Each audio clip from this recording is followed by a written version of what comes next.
Si Jésus n'est pas né le 25 décembre, continuerais-tu à l'adorer? Bien-aimé, si Jésus n'est pas né le 25 décembre, ta foi vacille-t-elle? Cette question touche au plan de salut de Dieu. Si tu ne veux pas passer à côté de la vérité, écris. Seigneur, ouvre-moi pour comprendre ton plan. Dieu t'ouvrira largement les yeux. La Bible ne donne pas de date officielle ou pour la naissance de Jésus. Mais elle laisse une preuve infaillible. Dieu a volontairement caché la date. Pour que nous ne célébrions pas seulement un jour, mais que nous comprenions son plan plus grand. Cf. Luc chapitre 2 nous dit: Les bergers étaient dans les champs, veillant sur leurs troupeaux pendant la nuit. Pour ceux qui connaissent bien la vie en Israël, ce détail est très clair. Ce n'est pas en hiver. En hiver, il fait trop froid pour que les brebis restent dehors.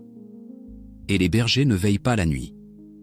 Ce n'est qu'au printemps, lorsque les brebis mettent bas, que les bergers veillent toute la nuit.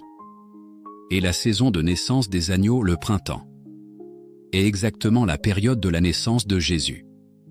Ce n'est absolument pas un hasard. C'est l'arrangement spécial de Dieu. Jésus est né pendant la saison des agneaux, annonçant à toute l'humanité: il n'est pas venu pour être roi sur terre. Il est venu être l'agneau expiatoire pour tous les hommes. Mon Père céleste, quelle disposition parfaite!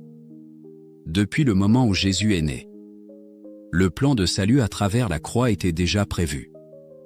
La naissance dans la crèche n'est pas un hasard. Les bergers ne sont pas un hasard. La saison n'est pas un hasard, tout fait partie du plan de rédemption de Dieu. Alors, bien-aimé, la date du 25 décembre n'est pas importante. Ce qui compte, c'est que tu crois sincèrement et que tu adores cet agneau qui a donné sa vie pour toi, ton sauveur.